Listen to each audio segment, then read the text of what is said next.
Hello అండి. ఈరోజు మనం ఇంటి దగ్గరే ఘీ ఎలా తయారు చేసుకోవాలో చూద్దాం.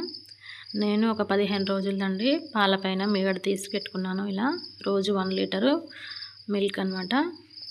15 రోజులకి ఇంత వచ్చిందండి నాకు. దీన్ని ఒక కడాయిలో వేసుకొని స్టవ్ పైన పెట్టుకోవాలి. ఈ విధంగా కొద్దిగా వేడైన తర్వాత ఈ విధంగా అవుతుందండి. దీన్ని మధ్య మధ్యలో కలుపుకుంటూ హీట్ చేసుకోవాలండి, లేదంటే అడుగు పట్టేస్తుంది. మీడియం ఫ్లేమ్లో పెట్టుకోవాలండి, మంటని హై ఫ్లేమ్లో అస్సలు పెట్టకూడదు.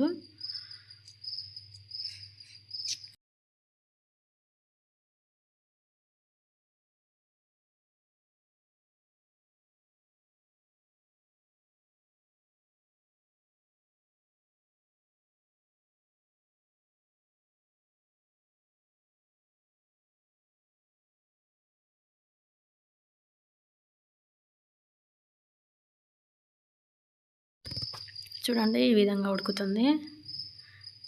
ఈ విధంగా వచ్చిన తర్వాత మెల్లిమెల్లిగా ఆయిల్ అనేది సపరేట్ అవుతుందండి.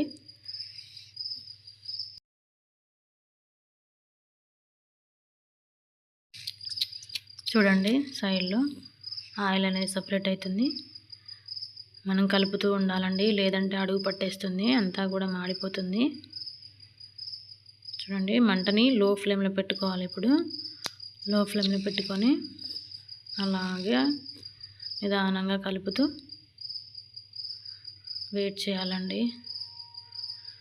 ఆయిల్ అంతా సపరేట్ అవుతుంది.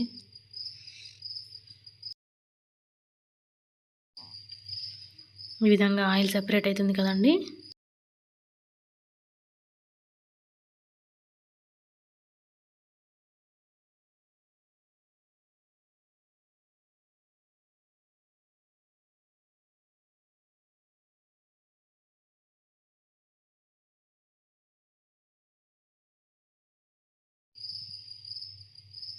చూడండి, ఆయిల్ అంతా ఎలా సపరేట్ అవుతుందో.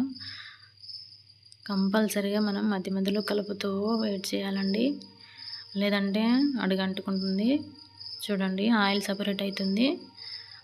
అలాగే లో ఫ్లేమ్లో ఒక 5 మినిట్స్ పాటు వేడి చేయాలండి. ఆయిల్ అంతా సపరేట్ అవుతుంది.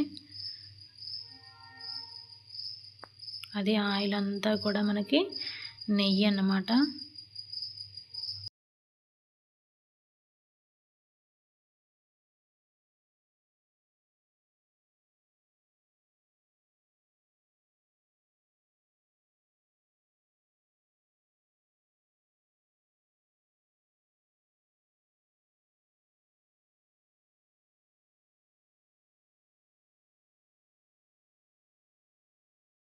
చూడండి, ఈ విధంగా ఆయిల్ అంతా సపరేట్ అయిపోయింది.